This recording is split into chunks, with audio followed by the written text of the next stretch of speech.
If you would have had me in this interview like 6 months ago, even like a year ago, like it would have been a different person in this interview. Like I've gone through so many changes and I'm so excited for like my career and the things that I'm gonna do. Like I just know I'm gonna do dope shit. I feel like when Dave Chappelle was talking about Kanye when he got on the show, he's like, I'm dope and I do dope shit. I'm like, you really have to feel like that about yourself. Like you when Kanye told say what you want about Kanye being crazy, whatever else. Jam. It's your girl, Tanna Marie, and I'm interviewing with the Jam Company. Jam. What's your story? My story. Okay. I was born and raised here in Vegas. My mom was a singer. Back in the day, she was a showgirl. She used to perform in Aruba and stuff like that. And she just never followed through with it because she's like a homebody and doesn't like to travel. So I've always had music in my life from like a young kid. My mom would play everything between my parents. Like my mom would play all the oldies and like my dad would play the rock and hip hop. So like that's how I kind of got so, I would say my music taste was so eclectic because I kind of grew up with everything. And then of course my own stuff growing up. But yeah, I grew up here in Vegas. I went to Valley High School. I met a lot of people, did music stuff there sometimes. And, I was mostly in sports though, so I was like the jock in high school, but like the nerdy jock because I did theater too. So, and then I just started to really just love writing. I think I just started with poetry mostly, and then went to Virginia, did an apprenticeship after college, and decided to do Fredericksburg Idol, and that's kind of what really like jolted me into doing music. I won that, so I won some money and like a contract to do some recording. Never got to do the recording though because I left. But while I was there, I met Kane, which is a rapper out on the East Coast, and he put me on his album, and he kind of planted that seed of like, hey, you should do this. But I didn't know like it would be where it's at right now. I didn't really start singing until like my own music until 19, the end of 2019. I met Smokey Tone. He's huge here in Vegas for poetry, and he does a lot of stuff with the community. And they were doing a talent showcase at the Boulevard Mall, and I grew up right next to the Boulevard Mall. So I was like, cool. And yeah, that kind of just started everything. I started going to open mics, and then I went to the Jam, which was held at Ninja Karaoke every Mondays. And they were like, can you feature? Like, I was my first night there, and I was like, sure. And it just kind of started rolling from there. And every weekend I was featured at Classic Jewel, Cork and Thorn. I did Container Park like for an hour. That was wild because it's a huge stage. And I'm like, it was my first really big stage and by myself. Yeah, and I love it. It just made me want to keep going. And now I'm in Sad Art Collective, which is a group of independent artists, all rappers. I'm the only girl. I rap too, but like, you know, just they're all just like, I have two singers actually, my producer and storyteller, they sing, but it's pretty cool. It's been fun. Yeah. I'm excited to see where it all goes. Yeah, it sounds like you like all the experiences are snowballing right now. Yes, and it's crazy because I got really, I would say kind of depressed after, I think a lot of us did when COVID hit, because I had just started kind of peaking here in Vegas, like where I was starting to get noticed and things were happening, and then everything stopped, and I was like, now what? Because that had been after my divorce. That had kind of been the thing that was like keeping me sane, and like it really helped me grow and find new friends and a new life. And so when that kind of got paused, it was hard, but it was my roommate at the time. Me and him, we had a great time. We made the best out of it. And now it's just, Sad Art started putting out music all throughout 2020 this summer. We're like, we're just going to put out music. So my first ever song, Vibes, was put out April 10th, almost a full year ago. So that's how new I am to recording. It's like my first song was recorded and put out on April 10th. So still pretty new comparatively to a lot of the people here in Vegas. And I just had a song played at the Golden Knights game last week or 2 weeks ago. Gumbo was played there. So that's really crazy. If you're born and raised here and then like our first home team of something, like it was really, really cool. Like seeing my name on the big, you know, monitor and my song playing in front, it was really kind of surreal.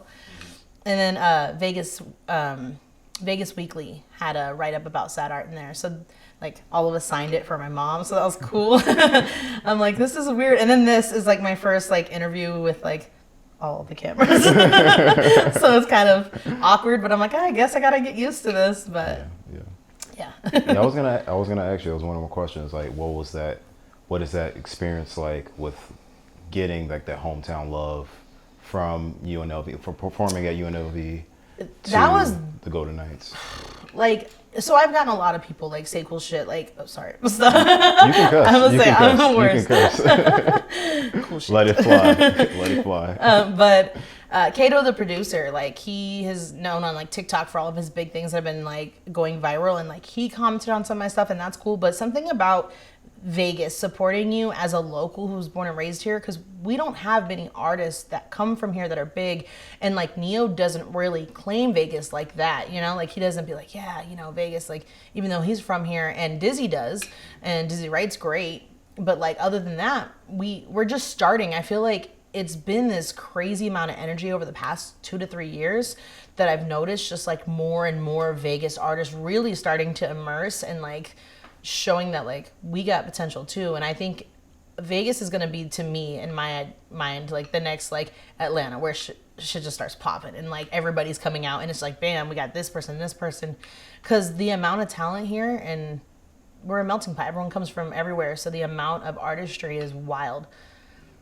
But so to bring that all back, because tangent, I think having them play my song just made me feel like, oh, like this is cool. Like I can't imagine like when I'm doing big shows, like I've always wanted to put on for Vegas so hard, like, and show that we're not just hospitality. We're not just hotels and, you know, strippers and like we have a lot of talent, and I really want to be a part of like that movement for Vegas. Yeah, I think a lot of people get that misconception, especially, you know, the tourists. Yeah, I've had people that are like, do you live in hotels? Like when they're like, what? Yeah, they're like, they have no idea. Like, what? This is just a regular city. Like, we have, you just like, have a large tourist mountains attraction. and, you know, trail. We have all types of things. Like we have outdoor things. Yeah. People, it's really hard from people who aren't here. When I moved to Virginia, like the culture shock that I had from not seeing so many cultures and it not being very diverse, and people stay in a lot. And like when I went to get liquor and it closed, like everything closes at like 6 p.m. and then on Sundays they don't even serve. It was wild. I'm like, excuse me? And like my friends came here to visit. They're like, wait, you have liquor at Walmart? Like they were going crazy. Like they're like, what? Like, so it was really weird. Like even just restaurants and things on Sunday would all close at like 5 or 6. And I'm like, it was just like a whole different world. I was just not used to it. Like I didn't realize how much of a city girl I actually was, but I'm like, oh yeah, I stick out like a sore thumb. But it was cool though. I think that experience really helped me grow and see things that are different and in a more slowed down pace. And it really makes you sit with yourself. And I was by myself, so I had to go to movies by myself, and I had to like kind of get to be comfortable and know myself, which, you know, a lot of people tend to, I think, like artists, we tend to like put this persona on, of course, when we perform, and then sometimes being alone in your own thoughts can be a lot. So like getting to know yourself. And now I'm getting to know myself again, because, you know, you go through cycles. I was 22 at that time. Now I'm 30. So I'm like, it's totally different. Like I'm a completely different human. So I think like we should always evolve and grow in every aspect of our life. Yeah. Not just our careers, but like everything. Yeah. What fond memories can you share from the sounds of karaoke frogs and roosters in Puerto Rico? Oh my God.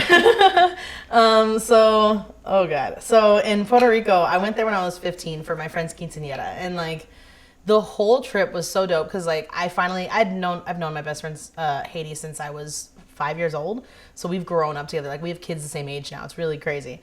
And we went to Puerto Rico, and first we stayed at her Titi Ilda's house, which was in like Utuado, which is a small part of Puerto Rico, and very like, you know, it's not touristy. It's very much just locals there.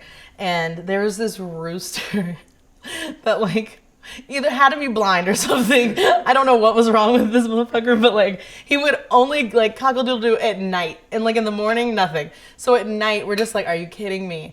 And then after spending a week and a half there, we went to a beach house, and we spent the other week and a half there or 2 weeks, I don't remember.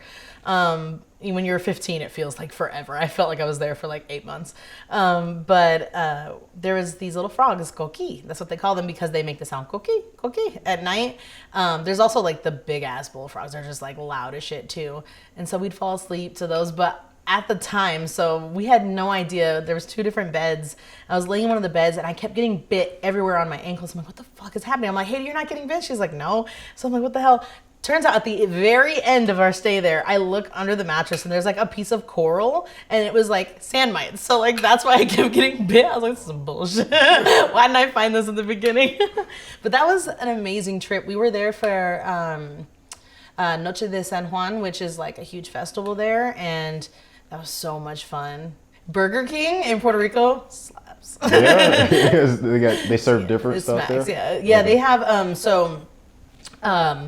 you know how like I don't know if you've ever seen like YouTube people like when they go and like do like they try foods from different countries and they go to the McDonald's or whatever it is in that country. In Puerto Rico, like they have flan and like arroz con gandules and other stuff for like their regular menu. So like and everything tasted way better than it does here. Okay, yeah, that's awesome. Puerto Rico was amazing. The waters are so clear and like it was just I can't wait to go back. My tita actually during the hurricanes had to like rebuild her like her roof twice because it was just they were hit really bad.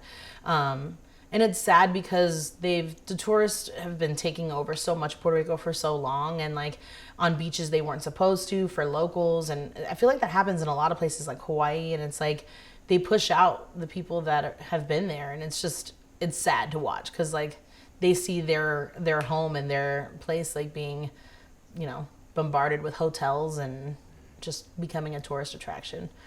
But Puerto Rico is beautiful.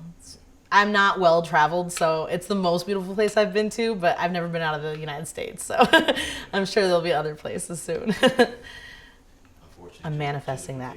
If you want to fly me somewhere, take me. I'm getting my passport right now. Yeah, unfortunately, gentrification happens everywhere. So yeah. It's not immune to anything.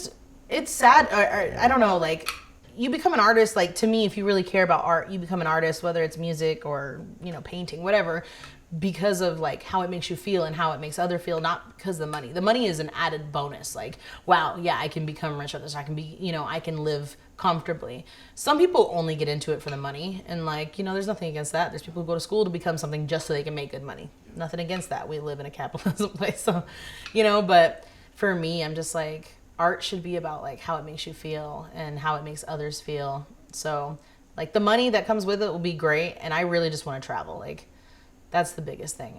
I just want to go and see other cultures and try other people's food and, you know, dance to other people's music. I was listening to like different African music, and like it's wild to hear what other people do with music. There's so many, like, it's limitless. Like so many takes. And I'm super excited because I feel like the more places you go and the more people you meet, your vocabulary grows, your ideas grow. So I'm excited. I'm manifesting all the traveling. Please, yes. This is more of a question for like an advice for musicians, but how can musicians use social media as a tool for growing or gaining new followers? Oh, social media, words. Social media is an amazing tool. I hate it and I love it. It's a love-hate relationship for sure. Because you can go viral like that. I mean, you just never know. I think the biggest thing with social media that I've learned recently, because I used to just not post that often or time to post, it's consistency. If you're consistent, like, the algorithm will like see that. And it's a lot of algorithms and it's a lot of shit that sometimes is very, like, it just seems very unfair. But if you really just, like anything, are strategic about it and you take it seriously, when I started posting more and more on TikTok, like, I've actually fallen back a little. I need to get back on it. But when I was starting to post more and more, and then posting my Instagram and posting on my YouTube, like, it was starting to gain a lot more following. And it's just, people want to, I think our generation, it's that instant gratification. Like, people want instant gratification. It's like, I want to hear you right now, and then I want to see your next thing right now. If you keep them waiting for too long, people lose interest. Like, so social media keeps you, even if it's a 1-minute clip of you just talking about a project, you're doing something, like, it keeps people interested in what you're doing. Like, I feel like we're, especially during the pandemic, we're all nosy and just want to know what everyone else is doing with their life because we're bored. Yeah. What are you making for dinner? Right. Jerk chicken again. Right. Yeah, I think it's a lot of you like, you have to play the game. Like, it's not like, if you're trying to get to that next level, whatever that next level is, or you're trying to gain that notoriety, you're trying to. Well, it helps build when you Spread. build consistency over Yeah. social media. You're really just being consistent with yourself. So Yeah, like and that's it yeah. forces me to be more creative and come up with different ways to, like, okay, how do I approach this? Or if I, my YouTube videos, if I start filming, how can I make each one better? How can I do better at this? And when you look at it like that, that's how people think. People think it's like overnight success, which for some people it is. They go viral, but it's, even then, it's not overnight, because it's been months and years of preparation and work and to get there. And I think, like, that's what a lot of people are just like, man, like, you just blew up overnight. No one sees all the hard work and, like, the shows where there was 2 people, and, like, nobody sees the nights where you, like, cry yourself to sleep because you're just like, am I gonna make it as an artist? And, like, you're, like, rethinking your whole life. Like, people don't see those things. They just see the, like, glamour of, like, you did it, and, like, oh man, you're on yachts and doing this stuff, cool. Like, there's a lot that goes into it. And so I feel like I'm finally at a point where I'm prepared enough mentally to go into the game. Because music is, like, it's an industry. And just like anything else, there's going to be, like, your problems don't get smaller because you have money. They get bigger. And then you just have to deal with bigger stressors. So you got to learn how to handle the little stuff and, like, really do well with that before you jolt yourself into something else. Or else that's, I think, how people, like, not fail, but, like, get overwhelmed in it because they weren't prepared for a lot of the stuff that comes with it. Yeah, and developing that work ethic Yeah. early is going to be beneficial for them in the future. And being good with yourself to know that, like, people are constantly going to want more of you.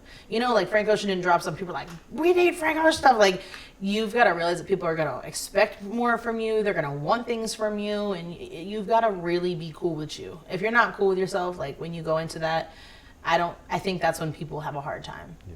Like, that's why I'm working on, like, the biggest thing is, like, I know it's so fucking cheesy, but they're like, you gotta love yourself first. It's true, though. It is like, true, yeah. So, and I think as we get older, we realize that, like, oh shit, like, yeah, I should probably really focus on being cool with me so that when I go out and start doing things, I don't care what other people are gonna say. Because, like, people are gonna say really mean shit online. Yep. The internet is not a safe place. No, it's not. It's really, really rough. Like, and then people, I know I've had it happen where you have 40 great comments, but you have one that stands out that's just like, you're fucking lame. And you're just like... And then you focus on the one. Yeah, and you focus. So it's hard to just, like, be like, you know what? Not everyone's going to like me. Mm. I think the biggest thing, I had tweeted about it, is I posted on Twitter that, like, somebody told me at my old work, I used to work at Zappos. I was slinging them shoes and belts in person, whatever else. And we were talking about John Legend, and they were like, he can't sing. He's horrible. I'm like, excuse me? And I'm just like, it just goes to show that, like, you could be fucking great. Other people could think you're amazing. There's still going to be people that are like, you ain't shit. I'm like, okay. You have to let people be entitled to their opinions and just, like, not let it, like, get to you. It's, like, all got to be water off a duck's back. So, and I struggle with that. I used to be a people pleaser so bad. I wanted everyone to like me, and and now I'm just like, all right, this is what I think when you get older, you're just like, fuck it. Yeah. Like, this is either who you got, or I don't know what else to give you. Yeah, it doesn't get you anywhere emotionally. I'm awkward, and I'm loud and goofy, and, like, if you're not cool with that, then that's cool. Keep stepping. Yeah, it doesn't get you anywhere emotionally, No. because you have to constantly have that bucket filled. Yeah. Yeah. Especially, too, I mean, I have no problem talking about it, but being a plus size singer and rapper, especially in, like, the industry, and, like, the only other person really is Lizzo, and, like, there's not a lot of people to look up to that, do that. It's hard because growing up, I didn't think that I could, because, like, when you don't see people that are like you, you're just like, I don't know. The representation means a lot for everybody, every culture, every, body shape, everything. So, like, I had to be very comfortable with, like, yeah, there's things I want to change, but, like, if I can be really just comfortable with myself and show that, like, if you're talented and you want to do something, just fucking do it. Don't care what other people say, because those little things will stop you. And then there's somebody out there with less talent who's going to make it because they believe in themselves more. And like, I just had to be like, you know what? I'm just going to go for this shit. You had a cancer scare? Yes. Damn. I didn't know that. Yeah. So recently, I had found, like, you know, a lump in my breast like last year, and didn't really think anything of it because I'm young and like, you know, but my grandmother had breast cancer a few years ago and she survived, but she had to have surgery and everything. And so with COVID happening, it was really hard to get into doctors because like everybody was kind of like not getting back to you. Things were busy, COVID. So like everything was kind of put off, and then eventually got kind of worse and I had to go get like testing and stuff. And it was pretty scary because like, I mean, I walked into this cancer center and it's like I'm the youngest one there, and it's like all these old ladies, you know, and like mammograms and ultrasounds and all those things. And then it's weeks in between finding out results. So it's never just like, yeah, you'll know right now. And then did a biopsy, and it was really like, it put a lot of things into perspective, because like you start thinking about like, okay, what would I do if something happens? And I think I just kept going into it like, whatever happens, happens. Because like worrying about it isn't going to make it go away. And like, if it is, it is. If it isn't, it isn't. And I got my biopsy back and it was benign. So still might have to have like surgery to get the tumor out. But like, that was like a huge relief. For weeks, I kind of like self-isolated and kind of didn't do as much music and kind of went away from my friends, because I tend to just like self-isolate. It's not the greatest thing in the world, but yeah, that was really scary. And a month before that, finding out that, I had done CPR on a little girl in my neighborhood and saved her life. It was like back-to-back things that were very life-altering and like made me really thankful for life. Like, I think a lot of us don't realize how much of a gift it is to be here. Like, yeah, life is going to be shitty sometimes. Like, it's going to be hard. But like, roller coasters aren't fun if there's no ups and downs. Like, if it's just doing this, it's not really gonna. So it made me really thankful, and I think it just put a lot of things into perspective, and about taking better care of my health, and just doing whatever I can to be like, to just go for things. I really just, after that, I was like, always go time. Like, there's nothing stopping me. Like, life is too short. Like, we could all just be gone tomorrow. So, you know, Thanos could pop up today and snap us all away. So yeah, that was a scary situation though. And when I told my guy friends like in Sadar, I kind of like texted them and I was like, hey guys, they're like, half of them were like, you didn't even tell us. I'm like, I know, like I like to go through things privately, which is like, might as well go through them privately now, because I feel like when you get in the limelight, everything is everyone's business. So it's like, it's kind of nice to go through these things now where it's like I can not have everyone know about it. But I am trying to be more open about those things, because I do tend to be a little closed off about like my personal life. I keep like my music, and then like, you don't know anything about me. I'm just like, the Scorpio in me is so secretive, but yeah, it's nice letting people in to things like this. Thanks for bringing that up. Well, are you building a support group for yourself? Yeah, you know, like, so since when me and my ex-husband broke up, like, it was really hard, because when you're with somebody for 7+ years, like, especially got together so young, you know, that was my entire youth. So, my whole life was about him and his friends and his job. And so when you're like, oh, what do I do now? And, finding friends of your own, and like the music, the arts, I want to say arts in general here in Vegas the arts community has really like made me find so many amazing friends and people. And I feel like I have a great support group between like my very close friends that I've always had. I'm lucky to have like 6 people I've known for 15+ years. So that's really awesome. And then my newer friends for my music, and Sadar we're like one big, they're just like all my brothers. They're all really annoying. Can't stand all of you bitches. But they're really great. Like, they really just make me feel like I can be more myself. They've actually taught me how to be more like, they're letting me be more feminine and vulnerable, because when you grow up being the oldest and like I had to take care of my brother a lot, and I was very I went through a lot as a kid, so like I was very like strong, and like you can't like I was in sports and I was around guys all the time, so I'm like you can't cry and like you can't be soft, and like I think as a defense mechanism that masculinity kind of showed out, and now I'm letting myself kind of be more into my femininity. I'm like, oh, I do want to cry right now. I'm like, oh, this is so uncomfortable. Like they kind of force me to like come here, give me a hug. I'm like, don't do that. Like, but they kind of force it on me, and it's helped a lot. I can kind of hear it in my music. The way some of my music started, it's very like about my ex and sad, and like, and then there's more like upbeat stuff. Like Gumbo was I was feeling myself obviously when I made Gumbo, but now I'm starting to like get more into like who I am, and I'm trying more things with music, and so I feel like a year from now, especially because I'm in the works of trying to get a band together and doing all that. I feel like a year from now, I'm really going to have my sound, because I'm really starting to figure out like who I am and what I want to sound like. And I feel like artists like will always experiment with different sounds, because that's just part of art, is doing that. But I'm starting to find more of who I am in that sound. Because like when you think of like your favorite artist, like let's say a Kendrick, right? He can rap on any style, but you know who he is when you hear him, because you know what I mean? Like there's always that thing that people know you for. And it's like once you get really comfortable with just being like, okay, who am I and what do I sound like? And then just taking that and including it in other things. That's where I'm at now in my process, is trying to do that with my music. Yeah, a lot of artists don't really like figure that out until like a little later. You're Yeah, figuring that so out pretty early. Yeah. I was like, I am figuring that out pretty early, but I had all these traumatic things happen over the past like year, like so close that it was like. And you've lived life. Yeah. Like, yeah. So you have enough life I've been experience. through a lot in my life, so. Yeah. But I feel like I hold it pretty well. I don't. I used to be. You don't think you're bitter about things until like it's brought up in a situation where you're like, I didn't know I was bitter about that.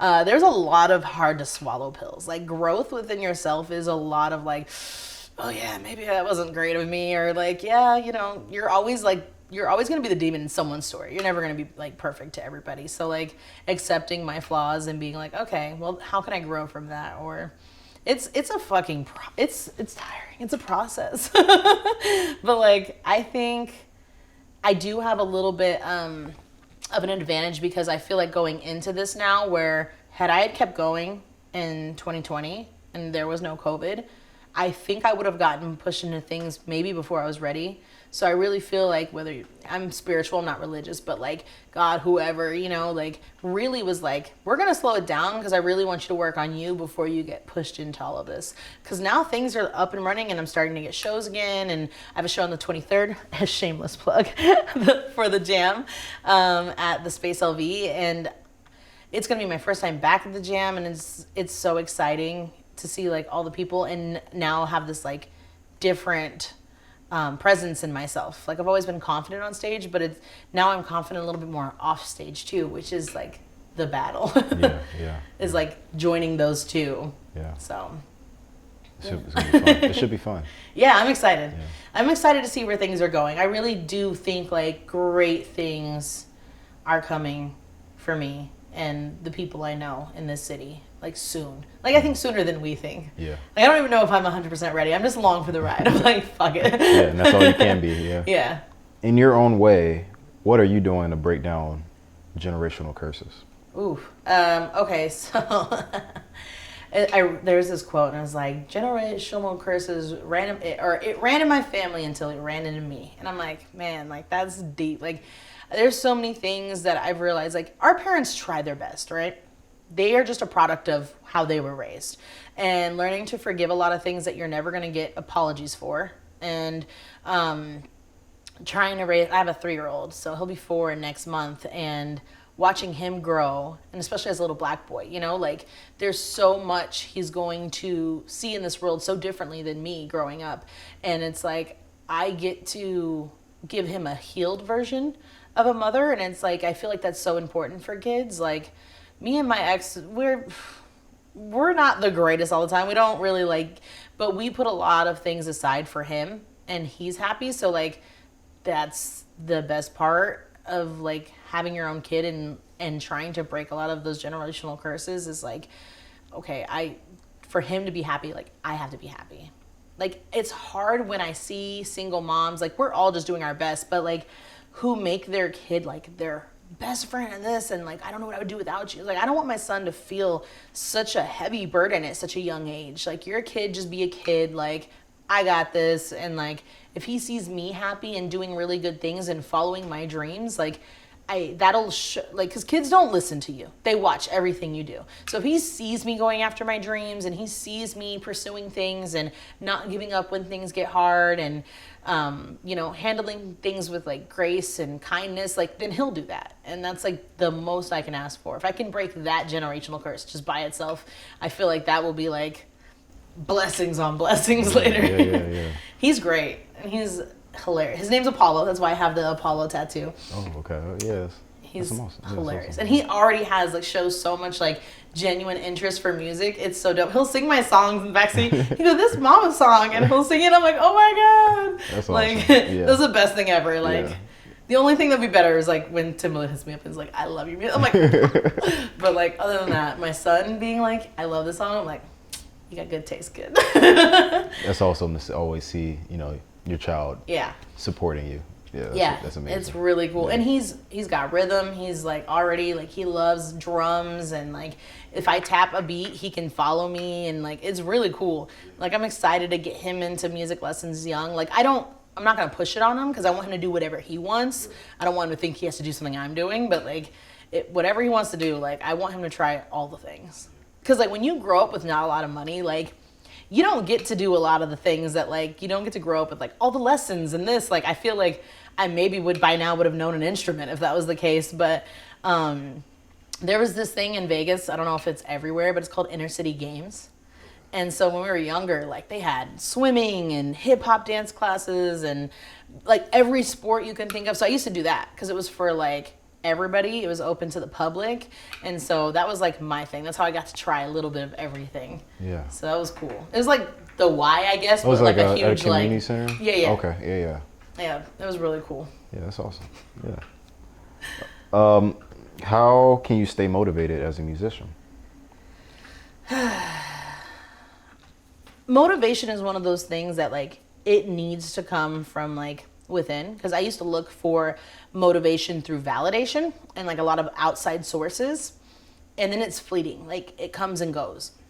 I feel like anything, whether you're trying to like be more fit or you're trying to reach like a PR or you're trying to get like a raise, anything like motivation has to come from within. Like you just have to wake up and it's consistency.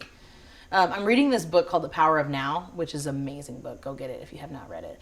And it talks about how like if you're just 1% better every single 1%, like that adds up so much. And it's like making little tiny things, like finding out who it is you want to be and what does that person look like? What does that person eat? What does that person, what's their routine? And when you think about like who you want to be and what that person would look like and do, and you start incorporating those tiny little habits, you inadvertently reach your goals because you're just changing little things. So like motivation is one of those things, like just wake up and like every single day, just affirmation. What do I want?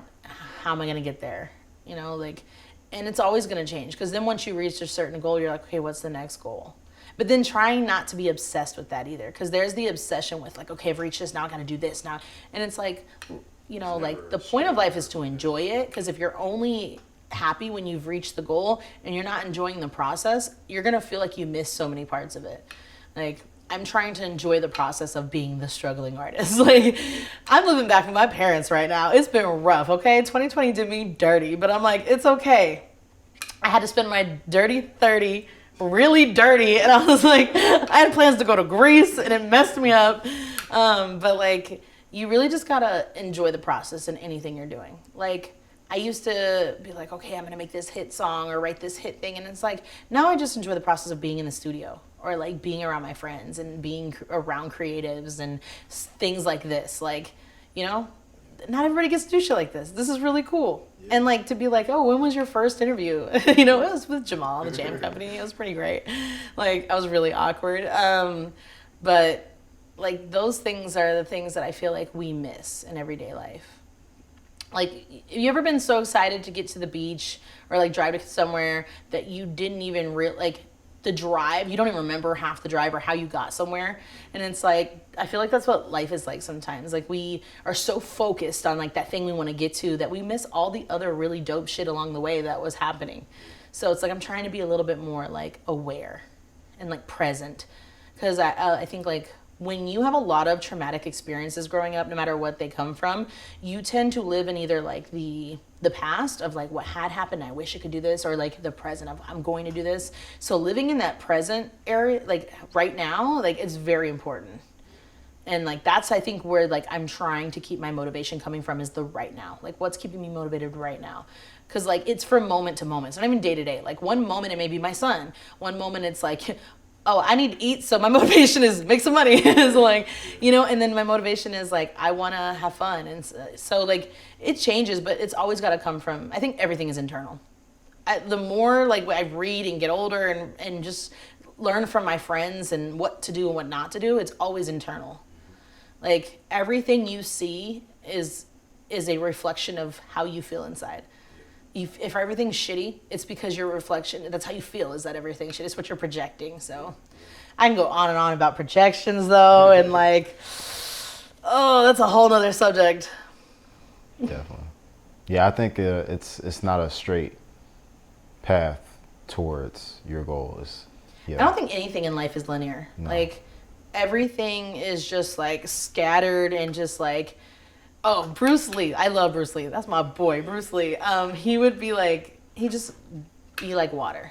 Like it's literally, and you're like, okay. But like, no, like really what does that mean? It's like, you know, water doesn't fight. It just molds to whatever it's in and it flows. And like, it's really hard like to do that. It's easy to be like, yeah, you know, I'm just going to go with the flow. But then there's thoughts and emotions and things stopping us and like fears. And so now I've learned that if I'm afraid of something, I should do it.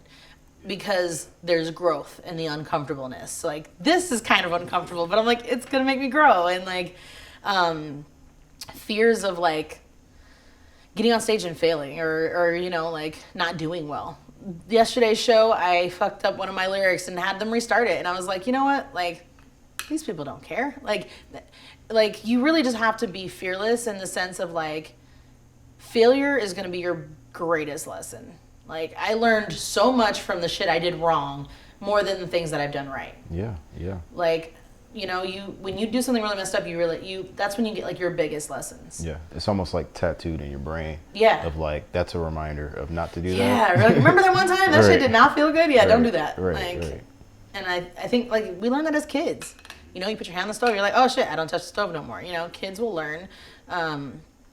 But the one thing about watching kids, now that I have a son, is watching children, they don't have the fear. They jump from things because they don't know what it's like to break a bone or to hurt themselves, so they just do it.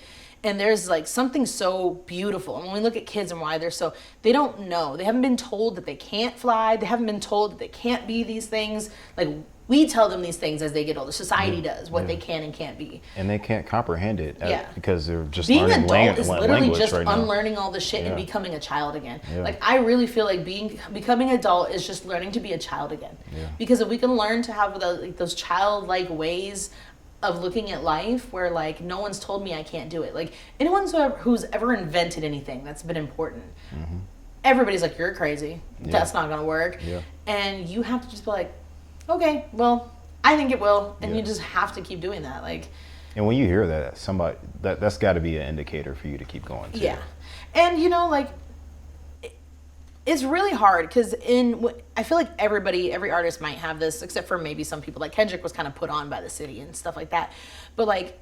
Your city is usually the last people to kind of like support and mess with you. Like honestly, it's strangers. Like your closest friends aren't going to be the people playing your music all the time. And like you would hope so. You think like, but they see you as just their friend. They don't know how to see you in the light that people who don't know you can see you in. So it's come to like, I used to get really bothered by it.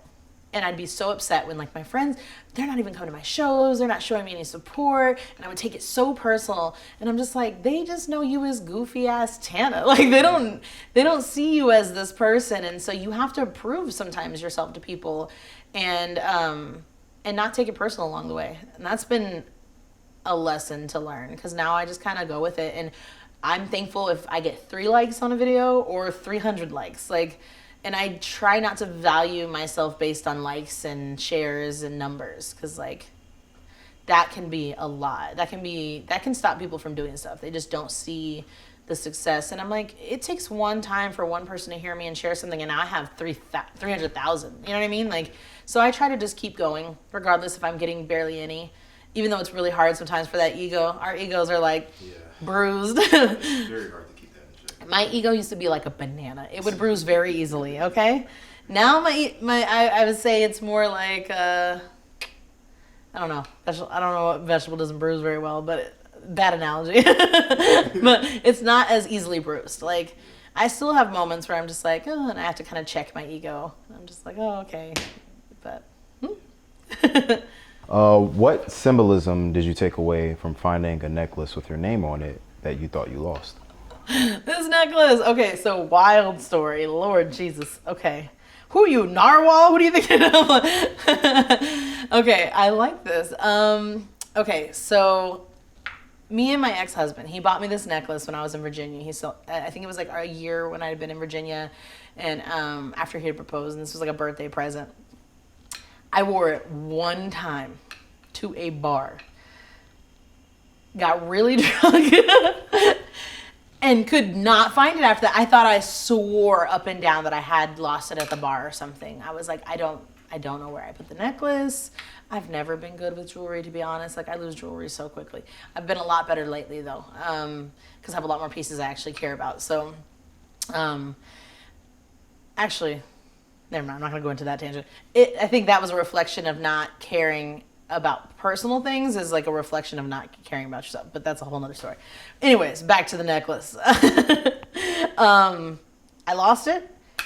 I would look for it the whole time I was in Virginia. Now, mind you, that's 2013 and 14, right? I came back from Virginia, lived with my ex-husband and his parents for a little while. We got our own place, moved again. Me and him split up, moved again. And then just recently I moved back to my parents, and I'm moving, and I find this jar that had like just like a savings jar, you know, for like a piggy bank. And I don't remember having it in Virginia, so which is wild to me. And I'm looking through it because I'm just moving things. I'm trying to get rid of a lot of stuff because I'm like, I didn't realize how many, over 3 years, you collect a lot of things. So like, I'm just like, I gotta move shit, and I'm throwing away like everything. I'm just like, fuck it, I don't have the patience for this. But so I'm going through things, and I look at it. I'm like, you gotta be fucking kidding me. Like, I said those exact words. I'm like, there's no way. Like, and I looked at it, and I was like, of course, like, if I look back on who I was then and who I am now, and the journey of like finding myself, like, I almost cried finding this. And not because of like, oh, my ex gave it to me. It wasn't even any of that. It was literally just the symbolism of like me. Oh, I'm getting emotional thinking about it. Like, finding myself again. Like, I felt so lost for so many years about like, who am I? Like, what do I even like? And finding myself through that journey, and then finding this, it was like, I don't know, it was like Spirit's way of just being like, here you go, you're Tanna again. After so many years of like not feeling like myself or feeling worthy, and like, I got worthy tattooed on me the other day because I'm just like, I really just need to be reminded that like, we were born worthy, we're born perfect, and everything else makes us feel like we're not. And this was just like, it was just so symbolic, and it makes me emotional thinking about it, but it was such a dope moment. Like, I don't know, I can't explain it. The universe does weird things, and it just made me feel very much like I'm in alignment with my purpose and who I'm supposed to be and who I'm supposed to become. And I feel like there's moments throughout our life like that if you pay attention. Now, I don't think if you're not paying attention to things, you don't notice these moments. But like, there's certain moments that are just there to be like, hey, you're doing good. Like, you're on the right track. And I'm excited. I don't know. It just made me really hopeful for everything in the future. Yeah.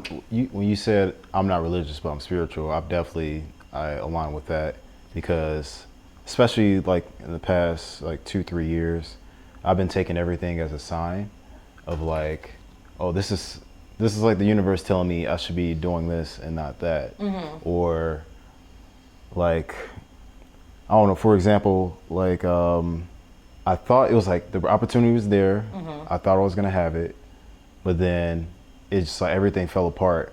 I was like, oh, so that Those are really the just hard wasn't times. really wasn't meant for me. So that's like, I'm just trying to take everything as a Yeah. sign. When you're not aware of those things falling apart feel like the end. Like, and learning to let things fall apart because it wasn't meant for you, like, that's like kudos to you, because it takes a lot of people like a long time to do that. Like, it took me a long time to be like, okay, like moving back in with my parents, I looked at that like, shit, I'm 30 years old, I have a kid, like I'm moving back in with my parents. So, like, there was this part of me that felt like a failure, and I was just like, my music, like I should be doing these, and society puts these things on like by numbers, you should be doing this, or by this you should, and like you hear it all the time, you see those posts, like people didn't start doing stuff till like 40s and 50s and they still became successful. So it's like learning to just let it go and like really just let whatever happen. And I'm not religious because to me religion, like, it separates us, it puts us, it's always been about war and money and the wrong things, and I feel like religion always separates us, and I'm respectful of people who have their religions because believing in anything is great, you know, and for the better good. But I just think spirituality is just me being like, hey, whatever you believe in, like I believe we all believe in the same thing. It's just who knows what the hell it is, source, whatever, you know, people want to call it, God, Allah, whatever, you know, like we all just want to feel like there's something bigger. And then the more you read though, and the more you read even scriptures, because like I grew up Christian, I read the Bible, like, you know, it's just the more you read it, it's like there's so much of it that says like you are me, like we are God, like we are a reflection of that. And if we saw each other like that, like if we saw ourselves as gods, we would treat each other better. But a lot of us don't see ourselves like that, you know. So the more you start seeing yourself highly, the more you'll have better interaction with people and seeing them highly. And I don't have as many bad interactions with people anymore. And I really do think it's just because of my general outlook. And, you know, saving that little girl was like symbolism for me. It felt like I was saving the little girl in me that went through so much, and like giving myself another opportunity in life by following my dreams. Like there's been so much symbolism for me that it's kind of hard to ignore. Like there's even relationships. Like I've only been in one relationship since my ex-husband, and like that ended in January, but we're still friends, and like it wasn't this monumental like horrible thing. Like it was really like I think we're just here to enjoy people, and you don't get to choose how much time you get to have with that person. You know, my friend's husband passed away. Like, you know, like it seems unfair, but like you really just like unconditional love is loving someone for as long as they're there, and when they're not, you can love them when they're gone, you know. I still have love for my ex-husband. There's not hate there. I can't stand him sometimes, but there's not hate there. Like I think when you just really learn to like love people and just like let things go when it's time to go, life becomes a little bit more like, not easier because it can still be hard, but it's just more enjoyable. You're just like, okay, well, it is what it is. Yeah, yeah, Like, you have a certain perspective on it. yeah. And if you would have had me in this interview like 6 months ago, even like a year ago, like it would have been a different person in this interview. Like I've gone through so many changes, and I'm so excited for like my career and the things that I'm gonna do. Like I just know I'm gonna do dope shit. I feel like when Dave Chappelle was talking about Kanye when he got on the show, he's like, I'm dope and I do dope shit. I'm like, you really have to feel like that about yourself. Like you, when Kanye I mean, say what you want about Kanye being crazy, whatever else, he believes in himself. When he said, I'm gonna make Yeezy and it's gonna be the best brand, like I'm gonna be able to, people are gonna pay $500 for my shoe. You're like, you're crazy. And I guess remember what? when he first Like, charged, like it was like $500 for a shirt. It was a basic white shirt. with holes in it. Yeah. And now look at everybody. Like, Right. you know, everyone's got Yeezys. Everyone's doing stuff. And it's like, you just really got to be your own fan. People will follow you eventually because you believe in you. There's something so empowering about someone who just believes in themselves. You kind of can't help but believe in them.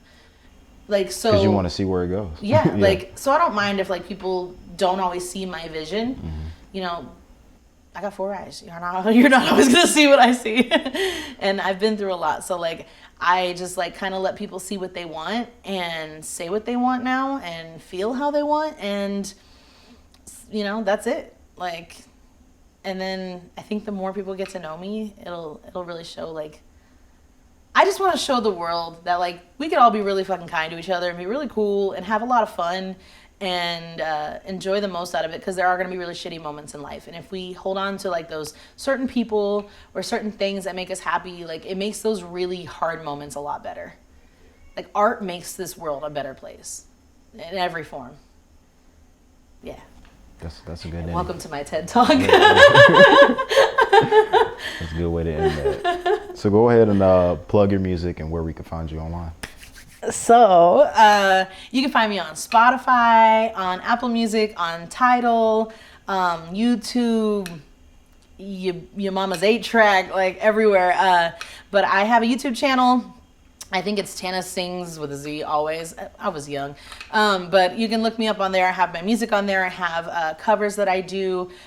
Starting a band soon, so look out for that. And on the 23rd of April this month, I will be at the Space LV with the Jam. It's the first jam that's back from COVID, so it'll be amazing. And yeah, I have a new song coming out this summer with our group, Sad Art Collective, so look out for that. Awesome. And thank you for having me. Of course. Jam. Thank you for watching. Keep jamming.